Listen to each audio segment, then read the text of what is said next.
So today's webinar is all about using the ID for recruitment. And this is an interesting question because, you know, every time we work with teams and they see the value of having it within the team, I think it just is a very natural place to go. I call it going where the water flows, you know, where people sort of say, well, wouldn't it be smart to use this when we're recruiting into the team? Like if we've got a strong dominance of one particular drive, wouldn't it be smart to look at recruiting the other drives into the team so that we get more diversity into the team? Or if we're looking for a particular style of person, we recruit that way. I know that that's the logic. I don't, the answer is not black and white. I wouldn't actually recommend that people, you know, just look exclusively through the lens of ID. And so today I want to really unpack the answer to those questions for you and share with you what we found to be best practice with how people do use the ID for recruitment. And with that, I'm going to share some slides for you. What do I do? Hit share screen. Okay. So you can see that, can you see the screen, the slides? Yes. Yep, all good. Thanks, guys. All right, so let me share you can see this week it's about recruitment, and then recruitment, I want to also include onboarding. It's not just the selection and getting the right candidate. It's about how you help them ramp and how you do that on an accelerator basis, especially in today's more digital, agile, virtual, fast-moving world. And as you can see, it's the second in a series of 4 webinars. So firstly, the culture of the team being the culture of the group that's on this call today, it's a little different from the past. You can see we've got a strong dominance of verifiers on the call. And then next would be the avoid improvise drive. You know, if I just compare this to the last few weeks, you can see that we were very, well, let's just say this is the most unbalanced group we've had. Maybe we can put it that way. Kidding, I'm just kidding. But, you know, in terms of the last 2 weeks, we had a lot of equality across the drives. And you can see this week, for no reason, just because of who's registered, I would say this week's group is probably more representative of the cultures we typically find. Not saying that we normally find verify, avoid, improvise, but we normally do find a dominance. It's not common to see a very even spread across the drives, especially in a business team. But it is what it is. And I keep sharing this with you to sort of, I guess, impress the protocol of anytime you go into a meeting, whether it's one-on-one with the person, whether it's with the team, having a look at the IDs of the group so that you can then adjust your content and the delivery processes to suit the style of the group that you're working with. And to also then look at who the outliers are. Like in our group today, if I look at this and I say, okay, so we've got a strong dominance of verify, avoid, improvise, who are the people who are the opposite of that? Because, you know, I want to make sure I speak to those people as well. So I go through and, you know, Mike has had the team prepare it, but I have a list here of everyone in the group, and you can see I've got them all sort of, we call it the who's who chart, and it's basically got everybody represented on the chart. So if I want to call on or see people who are strong in the avoid verify drive or the strong improvise drive or any of the 8 directions, I can call on that. And so for those of you who are facilitating these sorts of meetings, I'd strongly recommend this to you. You know, it's a very healthy protocol and a way of keeping the ID alive in your mind, but also in what you do with your people. Do you have a template for that, or do you just print out all the different sheets for the different people? We have a template for it. I can have it sent to you. Ian, can we make sure we include that in the deck at the end of this call, please? And but if there's a smaller group, I do find that it's better to just put little mini bar charts, because, you know, it helps. If you want to go through it with the team, if you're just doing it for yourself, the template's fine. But if you want to do it for the benefit of the team, sometimes it's good to just, like if there are only 6 people on the call, I would probably just put little mini bar charts. So like you see here on the screen, I just shrink these to half their size and put 3 more on, for example, you know, of the actual bar charts of the people. Thank you. You're welcome. Good question. Okay, so when we think about recruitment, there are really 2 areas to think about. There's the individual pathway. So there's recruiting the individual and what you've got to think about for the individual. But I want to bring in a second, train of thought, which is the evolving life cycle of the role. Because when you are recruiting a person, you're not typically recruiting them for a few weeks, or even for that matter, a few months. You're often hiring. I'm going to show you a case study a little later where the person is a chief of staff candidate. And you don't hire a chief of staff typically for probably anything less than a 1-year term. And so you want to think about what's going to happen over the course of the year or two that we have that person in role, because maybe the dynamics that they've got to work with today are very different to what they might be working with in 6, 12 months or 2 years' time. And for that matter, you could even think about where they go beyond, and that's part of the individual pathway. So there's firstly those two paths. And I think most people today tend to, I'm not sure everyone thinks about the evolving life cycle of the role, and roles are changing so quickly that I think that's really smart. Even thinking about, well, I'll show you, I've got 5 different considerations. These are the first 2, and I'll unpack them for you. So the selection process of the individual pathway is, you're looking at the candidate and the various attributes. So that's all about who you're hiring. And I'll show you some things on that shortly. Then there's how you onboard them. And that is about the how. And that will be different for different roles, different people, different cultures, different teams, but it's not the same process. Then there's what you've got to look at from the ongoing management and motivation of the person. And then there's where might they go to next. And I think it's good to have this perspective right back at the get-go when you're doing the selection, because how you onboard them, how you manage them, keep them motivated, keep them engaged, and where you might springboard them to next, or for that matter, where they might want to go to next, may well have an effect on, who you hire. So you might get someone today who's a great candidate for the role, but given where they want to go to, their particular ambitions, it may mean that, you tilt to a different candidate. And then with the evolving life cycle, when you think about where your business is at, or your team is at, or, your function, is it in a new place? Is it going through an area of consolidation and maybe integrating with an acquisition? Are you going through some sort of significant change around expansion, diversification, transformation? Are you at a point where you want to really institutionalize a lot of the best practices and protocols and cultural elements that are in play? Or is it survival? Or is it some of all of the above, But there's a lot of considerations here, because when you think about where you're at, I just put in some of the dynamics you might want to factor in, and they're quite different. Someone who's working joining the team when it's all very new and still in a startup phase, where they say, well, I want to understand my role and my responsibilities and have clarity around all of that. That might be pretty challenging when, you're in a state of incredible ambiguity. Basically, things are evolving very quickly.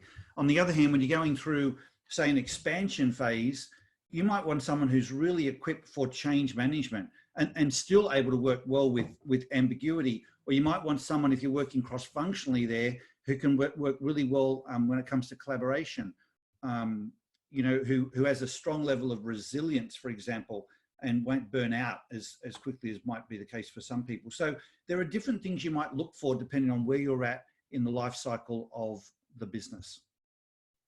I might just stop there in case anyone has any questions. Just take yourself off mute if you do.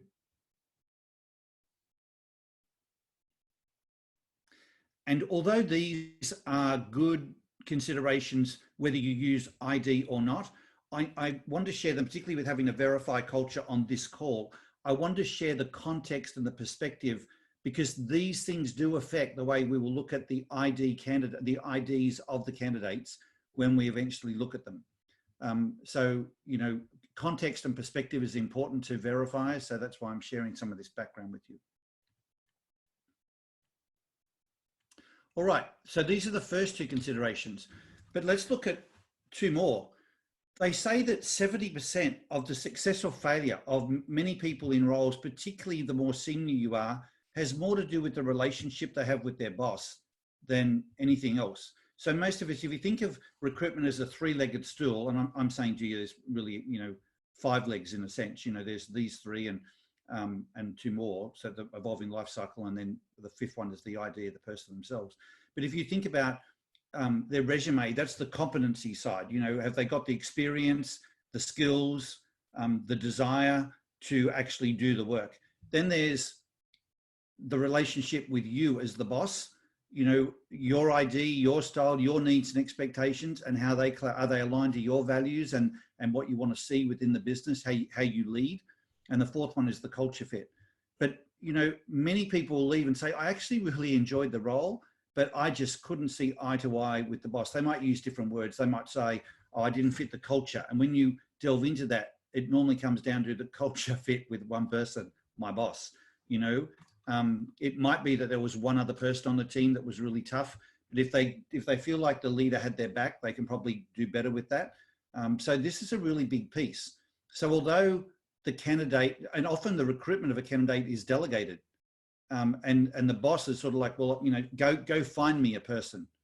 Well, you know, I would suggest, given that the success is largely predicated on their relationship with the boss, you might want to have them a little more directly involved in the fit, understanding the fit. And then the culture fit is to do with the values of your organization, and whether a person is going to uphold them and practice them naturally, or whether you're going to always be sort of hauling them along, and that's going to be pretty tough work.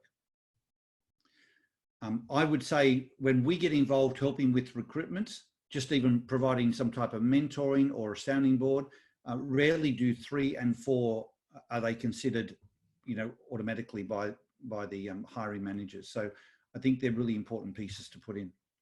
And then the fifth one, I just want to talk to this for a minute. I want to show you here the team, because when I talk about, you know, your relationship with the candidate and then the culture fit, I'm also talking about the IDs of the leader and the IDs of the culture.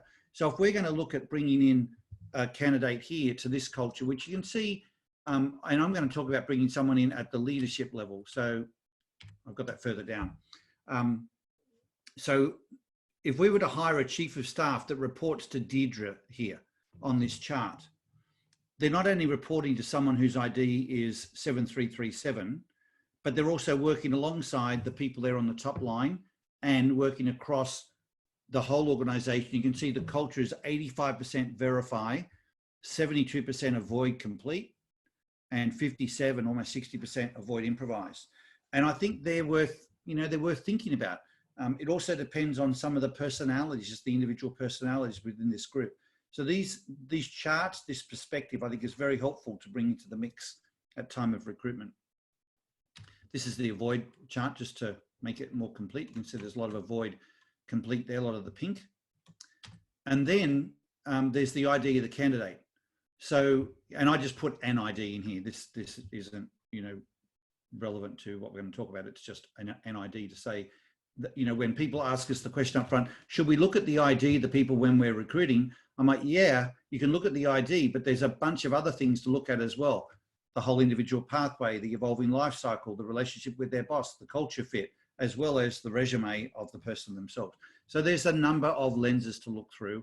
And when you bring ID in that way, I think it's incredibly helpful, both for the selection and then for the accelerated onboarding of that candidate. Any questions? Okay, let me keep moving. So let's talk about a case study. And this is where it's going to be interactive. So these are the 3 candidates looking to work for Deirdre as her chief of staff. So you've got Frank, whose numbers are 8543, strong verify, avoid improvise, so pretty close fit with the culture. You've got Lisa, 6437, who's a close fit with Deirdre. And you got Helene, 7762, who's, you know, a fit with the culture, but with strong authenticate and complete as well. So if I just go back, this was Deirdre and the team, and you got 3 really different candidates. Oh, actually, I've got it down here on a slide. There you go. So I just want to spend some time on this and say, okay, what might you think if you were, you know, with your understanding of ID and you were looking to fill this position? And let's just assume for now that Frank, Lisa, and Helene have got great credentials. They all fit from a resume perspective and from a desire, and they fit the culture in terms of the values of the organization. And now we're just coming down to the ID of the candidates, what would you do here? Who's got some suggestions or questions, or what's going through your mind? Just take yourself off mute before you ask.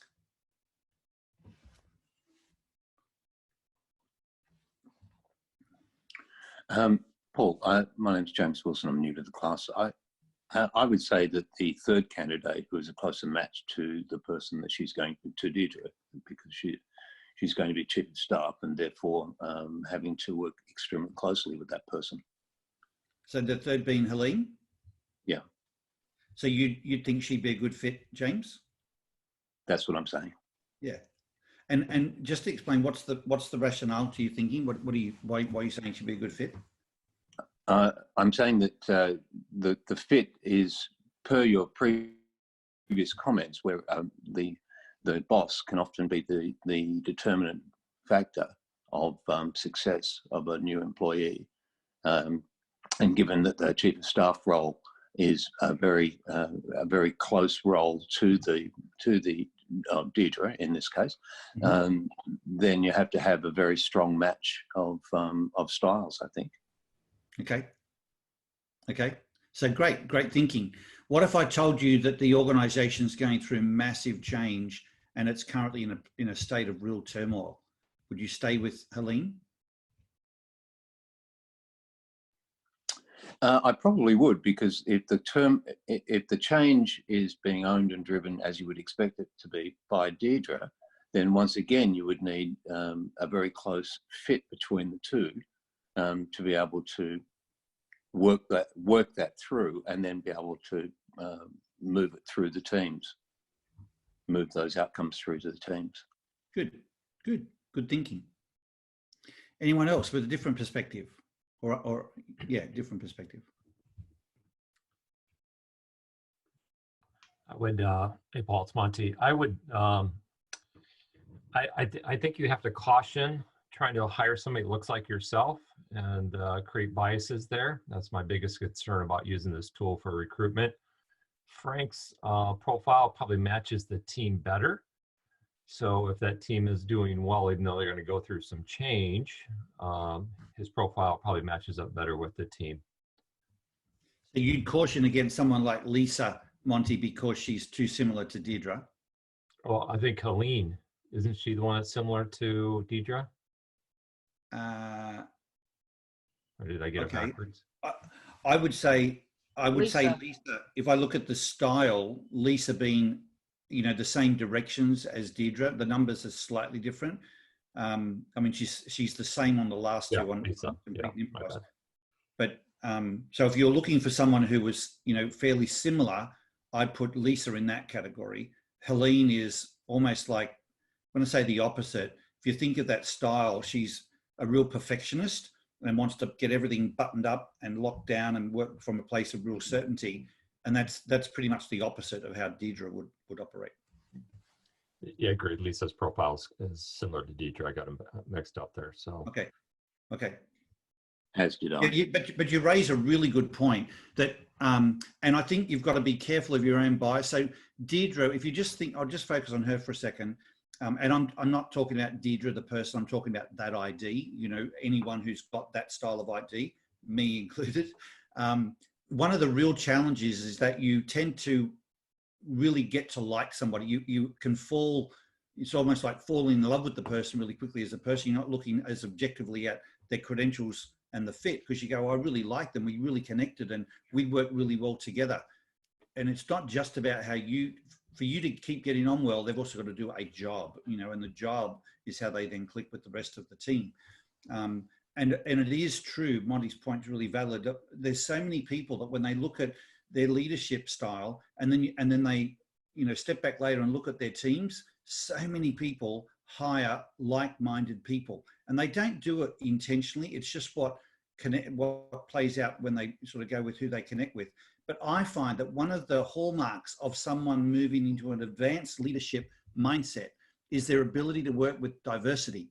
And that means you've then got to get to a point where you can hire diversity, and thirdly, attract diversity. So what's really cool is when people who are nothing like you want to come and work for you because they value that difference and they know that you will empower them to still be who they are. But a junior manager often just feels, I think, more comfortable with their style of person, and for that matter, horribly uncomfortable with people who are really different. And you just watch this sort of osmosis thing happen over time where they morph their organization to be more like them. So I do think it's a very important thing to be careful of. Equally, I've seen people then do the pendulum swing and go and say, right, I'll fix that. I'll go and hire people who are the exact opposite. But unless they then adjust their own style to account for that diversity and learn how to work with people who are really different, all they do is keep swinging as a pendulum. And I remember Al, who's on the call, we saw this in the accounting industry years ago, where accountants who were strong verifiers and avoid improvisers were saying, well, I want to become more entrepreneurial. So they went and hired improvisers so they would, supposedly have more entrepreneurial people in their teams, but then they managed them as if they were verifiers and wanted them to document everything they were doing and account for every minute and, dot the I's and cross the T's. And all they do is squeeze the entrepreneurialism out of those people and they subsequently leave. So, that level of match, I think it's something to be really careful of. Okay, other perspectives.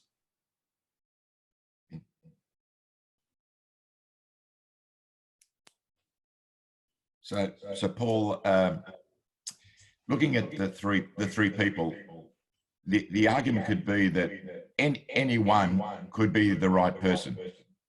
It depends on. It depends on Deirdre and her advanced leadership capability to be able to guide these people. Right. Frank, for argument's sake, if she could get his definition of right pretty clearly focused on what they're looking to achieve as a team.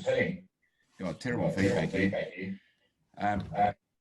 Then what could happen is the fact that he's able to execute a lot of what she's looking to achieve.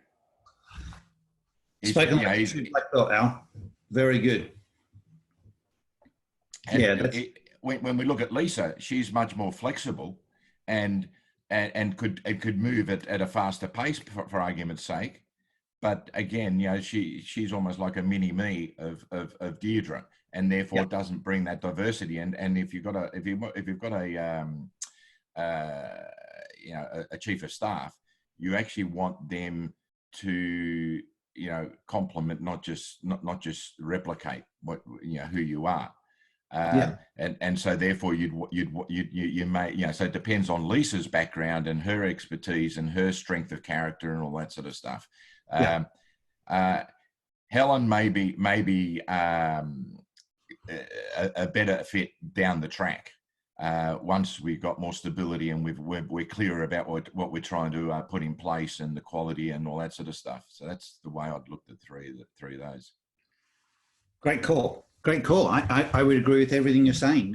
There's a bunch of considerations here that potentially could make all three candidates, really worthy of that role and quite successful in the role. But it depends on a number of other factors. So it's not just a case of saying, well, I want someone who's going to be really good at, bedding everything down and buttoning it up and making sure there's strong execution. So we'll hire Helene. Frank could potentially do that really well, depending on, as you said, his definition of right and what that means for him and the experience he brings to the table. Maybe he's been wonderful at doing that somewhere else and he can come and replicate that here. There are reasons you put Lisa in that role as well. So there are a number of considerations. I'll talk more about that in a minute. I'll just let, in case others have got some perspectives, I just want to create that room. Anyone else have any other comments?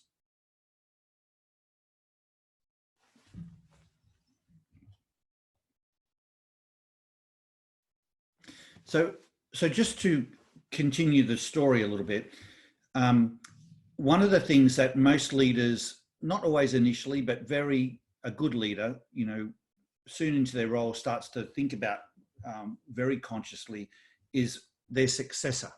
And so one of the reasons you might pick someone like a Lisa, for example, is, like every decision, there's normally trade-offs. And there are times when you go, okay, not really the perfect candidate for the role for what I had in mind, but if I was looking at a potential successor, either for myself or one of my other team members here, you know, it may well be that it's like, okay, I wasn't thinking about that for Lisa in this role of chief of staff, but she's a good candidate and I don't want to say no to her on the way. I don't want to lose it altogether. So if I put her into that role, maybe it's only temporary, and I'm going to move, you know, I'll just make it up. I'm going to move Ben on later, and that team could do with a bit of a shake-up. And if we maybe get Lisa into this role, move her across later, that could be a good thing. So this is why I said looking at the evolution of the role and whether that type of career progression matches someone like Lisa. Like that might be a reason that Lisa would come and join the team, or it might be a reason that she doesn't join the team. You know, she wouldn't want to go down that path, for example. The reason that you would hire Frank into that role, you know, you might say, look, it's, the team needs a lot more babysitting than what, like, I know they need to grow and I'm going to invest in their development and give them a lot of coaching and training and development. But in terms of the management of the team, maybe for all that Deirdre could do it, that ID typically wants to be up and out, not in and down. And if this is a team that needs a lot of in and down type of management, you probably want to look to Frank or Helene to be giving that. And if you wanted someone very strong in that space, and for example, if you're in a high risk area, if this was an area that had a lot to do with, you know, occupational health and safety, or where quality control was really important, that's why you might lean even more to someone like Helene. So there's a number of considerations. One of the things I see happen a lot in the recruitment when people use ID this way, just to like have it in the mix, not to base their decision on the ID, but I've often seen people hire more than one candidate. So instead, whereas they came into the journey thinking, okay, let's get down to a short list. So they take their short list, they get it down to say 3 people like this, run the ID on all 3 to see what they've got. And I think initially their intention or their thinking might be, well, it might help us get to the final candidate. What actually happens is it broadens their thinking to give a totally new sort of perspective on how they might not only recruit this person and onboard them, but what they might do with the rest of their team. And I've had many situations where they look at, for example, let's just say they said, well, I really like Helene and I really like Lisa, just to pick two people here. They make a decision about one of them for the chief of staff, but then they look at doing some other restructure to fit the second person in, because they can now see that with, you know, everything else they bring to the table, including their ID, there could be an additional opportunity for the team. Or if they can't do it straight away, they say, look, here's what I want to do. I'm going to hire this person now, but in the next 60 days, we'll be setting up this other initiative, and I'd really like you to come and lead that initiative, because they can see the you know, potential fit there. So I would say that instead of narrowing the process, using the ID tends to expand the thinking. And this is all part of a topic we call intelligent teaming, and it brings a richer level of intelligence to the recruitment table. Any questions?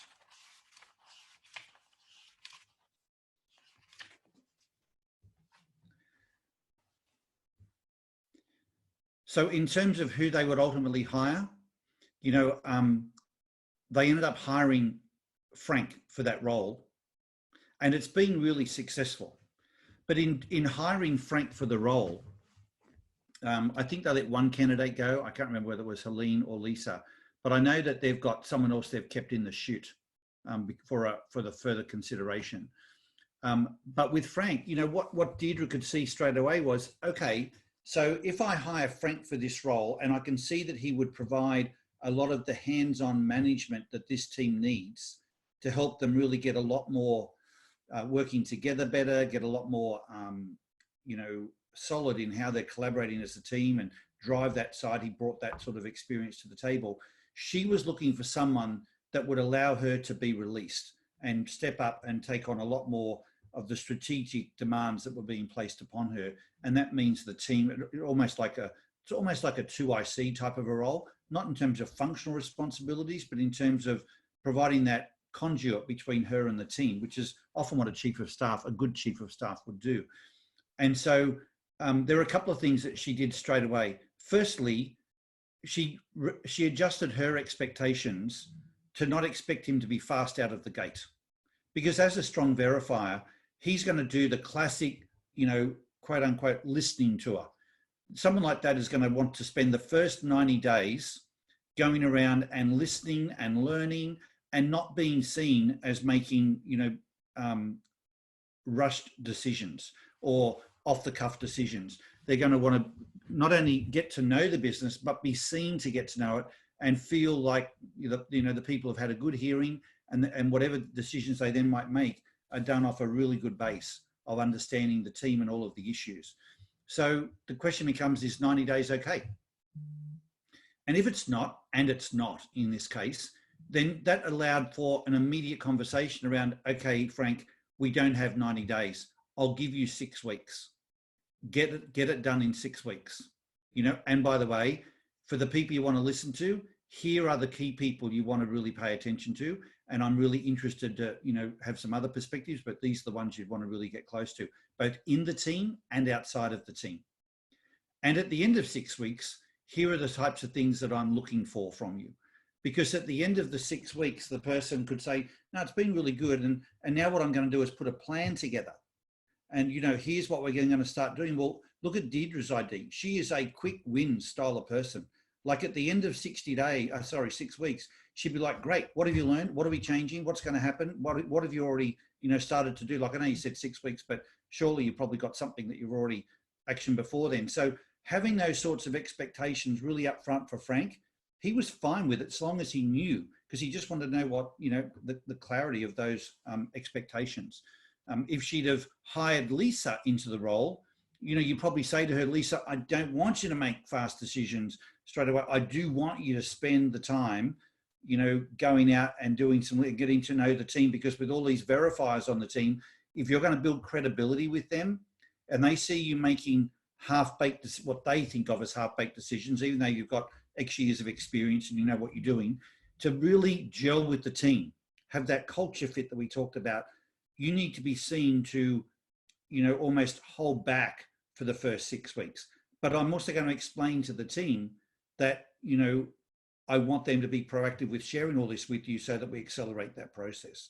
So this is why I said there's the who you recruit, and then there's how you onboard. And this is part of that onboarding process of right from the get-go, making really clear your expectations as a leader with what you're looking for from that team. Like, how long do they have to gel and assimilate into the team? How long before they've expected to start making decisions and putting some real, proactive ideas on the table and then running with them? And then, beyond that, what's the decision-making framework that you want to work with? But you can see here in Frank and Helene and Lisa, the approach would be very different. So that brings me to my next piece, which is the onboarding. So I want to talk about the onboarding. So in this case, let's just keep Frank there as the person that we're onboarding, knowing that there is a second candidate that we'll bring on in the next 60 days for another opportunity. When you look at onboarding, and this is about the ID and the fit of the person, separate to the listening tour that they might do. I haven't included that here. I've just contained this to the ID of the person. But there's a few things to think about, and I would really encourage you to set up a process for this with the companies that we work with where it's institutionalized. So Infoblox is a great example of this, and Monty leads a lot of the recruitment and works very closely with Jen Campbell, who runs their learning and development and works with us as our internal program management office there. So we have our PMO, their PMO, and we work together to ensure there's this very consistent, organized process for how people are onboarded into the business. So there's a regularity about it, and there is a process. So when people join, not at recruitment time, but just immediately upon joining, they're invited to do their ID. And then it's about how they get inducted into the role, into the team, into the business. And so when you think about inducting them and helping them understand the ID as part of the technology of the way the team operates, there's helping them understand their ID. This is why I say in that first point, you could really have 4 different discussions with them. And I would really suggest that, these days people still typically use a 90-day probationary period. And over the course of that time, you could have multiple discussions with them, not just about how's it working for you, how's it going, but, you know, one week you talk about their ID and helping them understand them. Then you could talk about, you know, the way you've recruited them into the role and how you and that person are working. Then you've got, so it's more like you and the leader and the candidate. Then you've got explaining their peers to them. And then you've got the broader team. And I could add on stakeholders to that as well. So there's a number of discussions you could have over the course of that 90-day period. One of our clients at AWS, for example, they do this phenomenal job of having, I think it's still done monthly. They run a monthly workshop and the leader stands up with all the new recruits and talks about the AWS culture and what it stands for, and talks about things like authenticity, transparency, vulnerability, and that we're family. Family is really important. And then says, and in the context of authenticity and transparency, here's my ID. Puts it up on the screen, says, this is me, this is how I tick. And by the way, here's my wife's ID, and here's my kid's ID. And he tells stories about his family. And what it does is it immediately says, well, what you just spoke about in terms of authenticity, vulnerability, family, you just demonstrated it because you've talked very openly, transparently, and you know, authentically about your own personal family. So not only do we understand your ID and understand you, we understand your little ecosystem here that helps us relate to you differently. And it's very comforting and frankly, very inspiring to the people who join that business. And I just think it's a very cool approach. And he just, you know, now it's probably done virtually, but whoever joins comes in and works that way. And it's just part of the system that now ensures that not only the ID is a part of the fabric, but the way they use the ID, it's just, you know, everyone uses it. And when I went and visited them, it was such a cool experience because I'd had nothing to do with them institutionalizing it this way. And as we're walking along, the leader's name is Chris, and as we're walking along the corridor, he goes, watch this. And he just says, to say it's Steve coming up the other way, goes, morning, Steve, what's your ID? And Steve just straight away says, I'm a verifier, I'm, you know, 8534 or whatever. What does that mean? And he just explains it. And it's just really cool that it's a language in the business that we've, you know, we in terms of me and LinkUp have had nothing to do with. It's their own internal process that they have for how they bring people on board. And they've got, you know, signs up and so on. But the induction of those people, not only do they understand the ID, but they integrate it into their cultural values, which are really, you know, it just makes the onboarding really work. And then, of course, there's the clarity. And I put down the bottom, led by the manager and the ID champion. So we do have a process called the ID champion. And that's like an advanced intensive learning about the ID and how to use it in different capacities within an organization. Some of you have done that program. If any of you are interested, I'd certainly commend it to you. I think it works best being led internally, not only because you're the ones who are more aware of who's joining and, for that matter, exiting the organization and what you might need to adjust accordingly. But I think it comes across really well when the internal people in the business are speaking to the technology that you're using to manage and lead the people in the business. We can help you with it, and we certainly can help in terms of getting you up and like getting the momentum up and running, getting it started and successful. But we've got several clients who do it now beautifully, and it just ensures that when we work with the team initially, there's, you know, great traction initially, but if you're going to have the ongoing traction, you need to make sure that anyone joining is swept into the mix as well. And then finally, I want to talk about this because this is something I rarely see in an organization, but it's a great way of expanding the value proposition of what you're doing here. And that's to leverage a buddy or a mentoring system for the onboarding process as well. So instead of leaving it all to an ID champion or to, you know, a particular manager, whether that's a HR manager or the manager in role, this is a great opportunity to use buddies and use them cross-functionally. And these may not even be the people, depending on the seniority of the person you bring in on board. But what if, for example, when we go back to Deirdre and, you know, Frank joining the business, one of Frank's peers played a buddy role there. And you know, they were the people explaining the IDs and the working styles and the different, you know, nuances within the team. Even better if the person was lower down and you had one of your high potentials stepping up and playing that role, because as they say, in any learning situation, the person who learns the most is the teacher.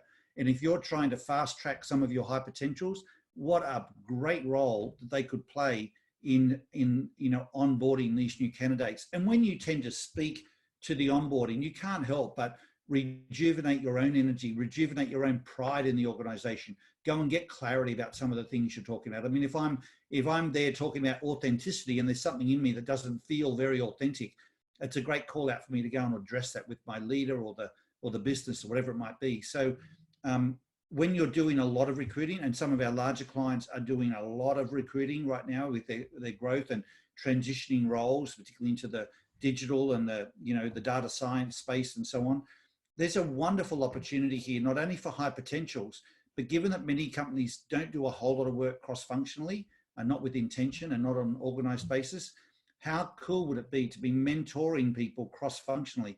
So you can not only use this for onboarding new people, you can also expand this same type of model to just be developing your people by using cross-functional mentors and potentially broadening their perspective across the whole of the business.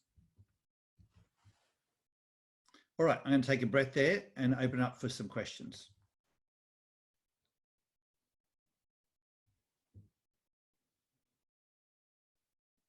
Just take yourself off mute if you have a question.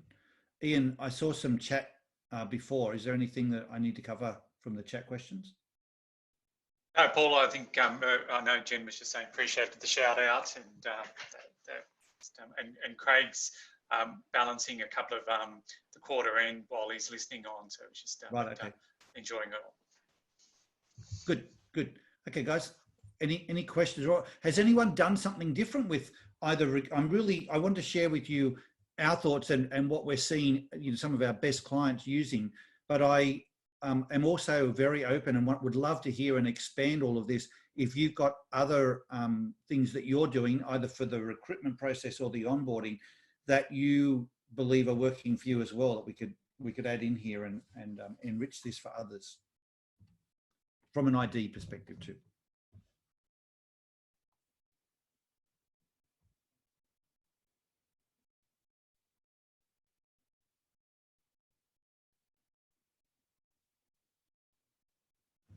Hi, Paul, from an ID perspective, recruiting or just generally?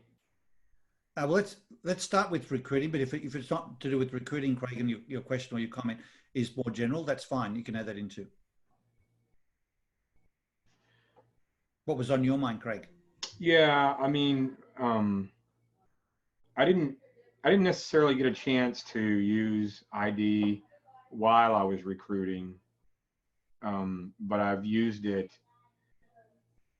extensively. Well, I'm learning too, but extensively for me, meaning I'm digging into it to figure out how I can better communicate to some of the new folks that have recently joined my team. And it's been helpful. I largely lead a very much a verify complete team of 8 individuals, and I'm neither one of those. That's right. so as you can see on my ID, but what I can say is to help the onboarding experience of these individuals be more positive, I've used ID for that, and it has been very helpful. Right. Well, that's right. Even if people aren't using it for the actual selection itself, it's got a phenomenal role to play to not only do effective onboarding, but particularly to accelerate the onboarding. Speed to ramp is one of the most important. You think about success metrics in a business, and particularly in a dynamic business. Time to productivity, speed to ramp are the two metrics that you'll hear leaders talk about a lot. And the quicker you can get someone on and productive, that's real dollars. And I can assure you that where people use ID for the onboarding, they do notice a significant shift in the acceleration. And I certainly have the success. I can, and sorry that my camera's not on. I keep trying to turn it on and it doesn't work. But I can confirm that the acceleration part of the onboarding, when using ID to determine how that our onboarding should be customized if it's possible for that employee, which I was able to customize an important part of the onboarding process for 2 new employees. The acceleration has been fantastic. I mean, I'm blown away, actually. And I was just communicating with one of those individual contributors today about how humbled I am at their speed of ramp. Little do the, and I didn't mention, that I'm using ID to help facilitate that ramp speed, but it's really actually incredible. I am caught off guard and by surprise how much ID has helped the acceleration of the onboarding. What's the sort of, that's great to hear. What's the sort of, what factor, like explain what you're seeing that makes you see that it's, are they, can you put it in like how fast it's been or what they're doing as a result of it? What's making you draw that conclusion? Sure. Yeah. So it's helped me tremendously with prioritizing the specialized technical enablement that these individuals go through. They're engineers, they're sales engineers. Yep. And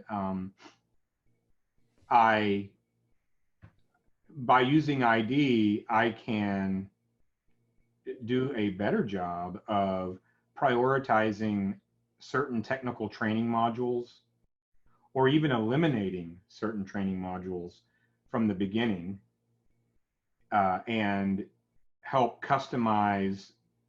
I can't customize the content that they feed on, but I can customize when they feed on it. And as they consume it, because of the way I've moved some modules around for them, it has greatly accelerated their technical onboarding. And I'm going to use the same methods as I begin to help them develop their soft skills training that SE sales engineers need to have. So right now I'm focusing in on the technical piece.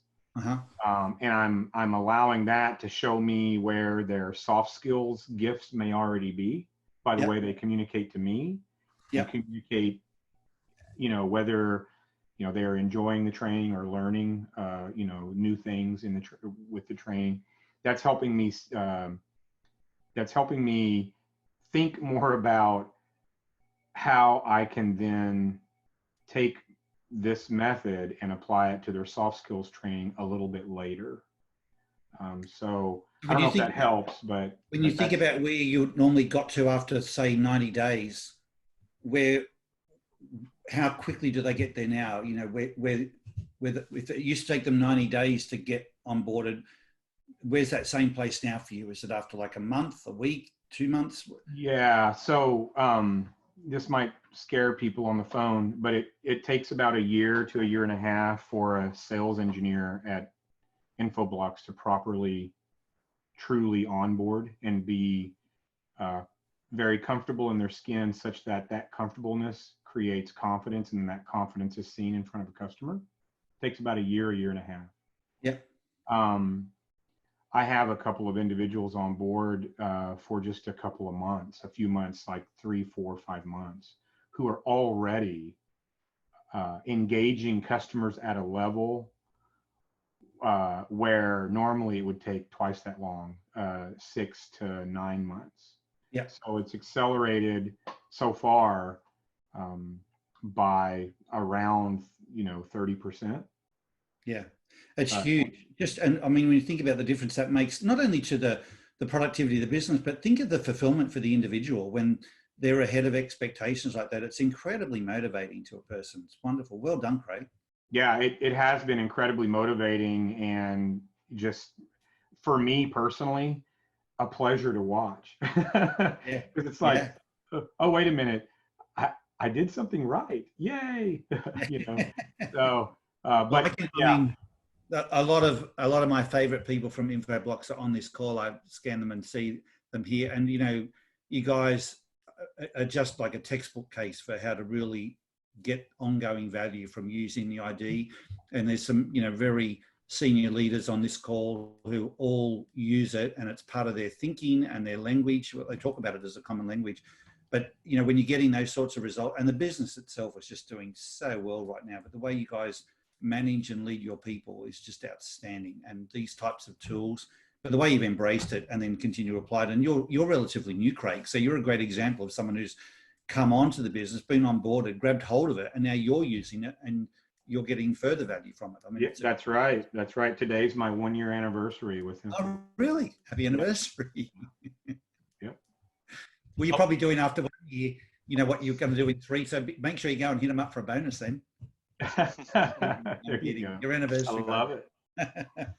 Paul, just a call out from Jen Campbell. She was just saying how much she enjoys using showcasing the ID plugin for Outlook for getting to know people as you start. So just a bit of a reminder for everyone on the call as well. I know Infoblox use it extensively. So yeah, so I haven't gone into, just because of the call, I haven't gone into the actual processes per se, but I mean, Jen is a master at the actual induction process and drives that for Infoblox.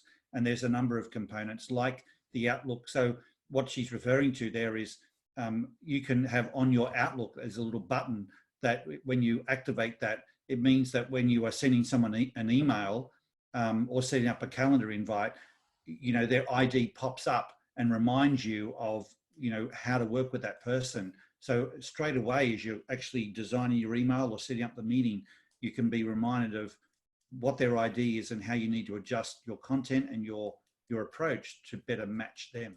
And that keeps it alive as a language within the business. So you just go into the, well, I'm not the technical expert here. Ask Ian on my team where you go to get it. I think you go to Microsoft to get it. But anyway, however you normally get those plugins, that's how you do it. Is that right, Ian? That's right. It's a plugin. You just download it. If anyone needs any help, just hit me up. I'm happy to help them out. Fantastic. Paul, just a quick one. A third step in that induction onboarding program you may want to consider is we used to actually, for that first 90 days, when we had team meetings, we always had an agenda item at the end of the meeting, and it was called My Journey So Far. And it was basically the individual sharing insights and experiences that they became aware of from an ID perspective through the course of the week, the fortnight, or the month. So it actually forced them to reflect and to think, you know, before they came to the meeting, think about, well, what actually has happened in terms of an ID perspective that I've learnt, you know, about myself, about my peers, about the team, about an observation of behaviours that I've seen this week, this fortnight, or whatever. So it was just, you know, really reinforcing their learning and I guess reminding the rest of the team as well. That's excellent, Al. Thank you for sharing that. I always find it interesting when you say to me, just a quick one, when do you and I ever have a quick conversation?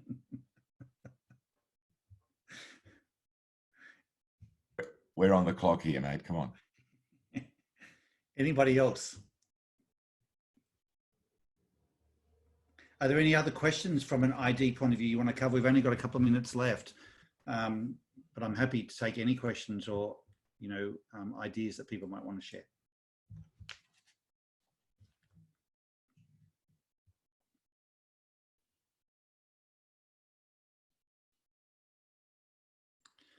Okay, well, if we're all good, everyone's happy. We get a little early, Mark. Thank you for being on the call. I hope you found this helpful. The slides will be available as well as the recording on our website a little later. So if there's someone you think could benefit from this, feel free to refer them to the site or come back and look at it yourself at any point down the track. They will still be there. So, and then next week, we're going to talk about cross-functional collaboration. And, you know, that particular topic is my latest, you know, rave. When I look at firstly, very few companies do cross-functional collaboration well or at all, and those who do it well, they've got just a few things here and there, but very rarely are they organized to work horizontally anywhere near as much as they are to work in their silos. And yet they aspire to be more cross-functional and to do that well. but where we have worked with companies like that, we've taken some best practices and put them into this series that will run next week. But what I will tell you is, just like you heard Craig talking before about, you know, a phenomenal acceleration in using it for onboarding. If you think it's helpful working in a vertical sense, like for whether that be onboarding or just in your teams, the value cross-functionally is 10x. It is the great untapped frontier of where organizations can go. When companies start to work horizontally and collaboratively that way, they're unlocking potential that is just mind-blowing, way beyond what they could have imagined. It's hard to believe that there's so much latent potential still in the business when everyone's working so hard. So I look forward to sharing that with you. If you've got the time, that would be really worth coming to. And if you're unable to come, then we'll record it and it will be posted onto our site a little afterwards. Ian, are we all good with the chats? All good to go? Yeah, just a few thank yous. Everyone's appreciated. Corey's just basically said, new to ID, and really appreciate the insights. And Jen's been really pleased just to hear your voice, Paul. So, yay, somebody! All right, guys. Well, have a great day. Thanks so much for being on the call, and look forward to seeing you, those who can, next week. Take care.